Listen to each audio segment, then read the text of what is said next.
Hi, Professor. My name is Linda Nguyen, and this is my presentation for Chapter 5, the Critical Analysis video.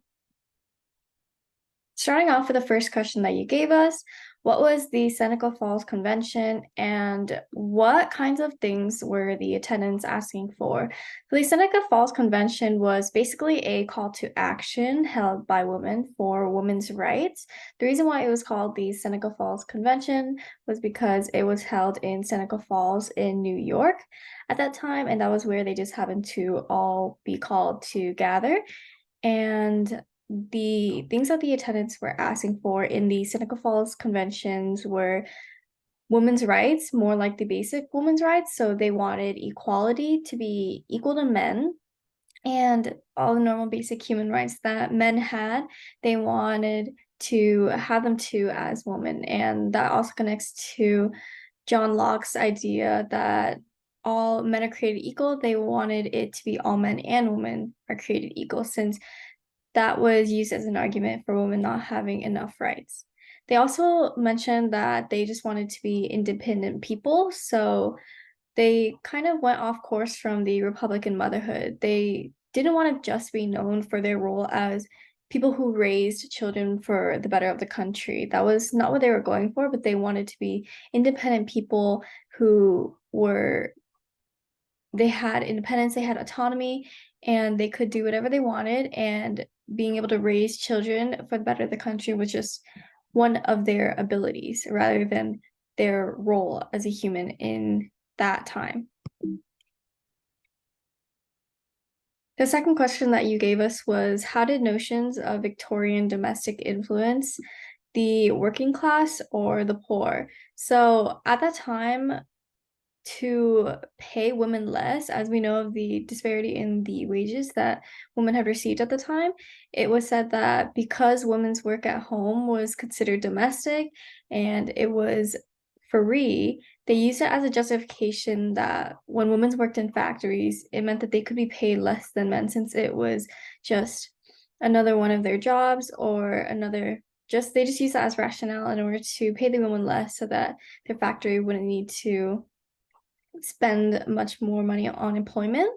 And then for how it influenced the working class and the poor, it made the poor poor because people were being so underpaid, and these women, especially who needed the money, who just weren't being paid enough to be able to support their family. So they just got poorer and poorer, and they had to handle those horrible factory hours and little wage while they also had to take care of the family, because a man's role was not to take care of the family at that time.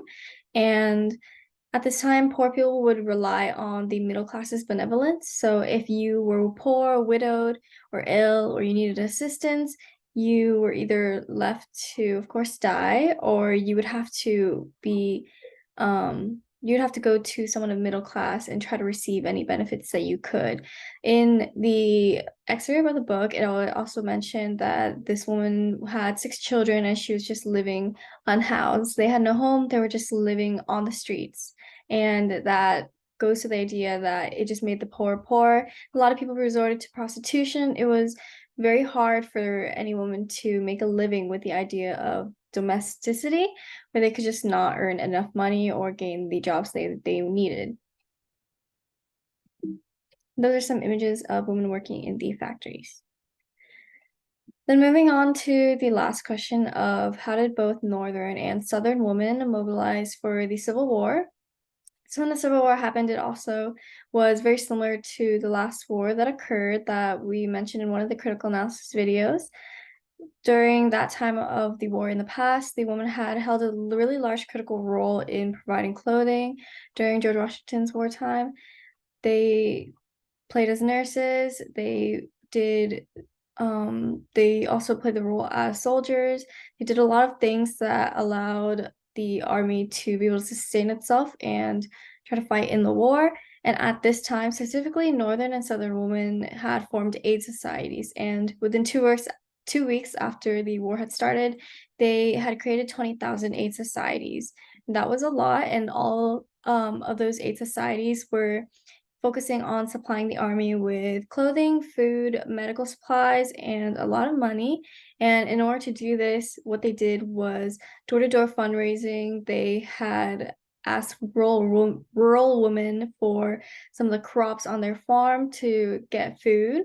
They also wove clothing, they were working in factories, and they ran everything in the absence of men. So they were again brought into all the economic sides of this era. They did everything that a man would. They worked on plantations, they handled businesses, and they just did anything that they could in order to help the war at this time because all the men were in or acting as soldiers, and all these women were just here trying to do what they can to be able to sustain their families even with all of the worsened conditions. And so that concludes my presentation, and thank you very much for listening.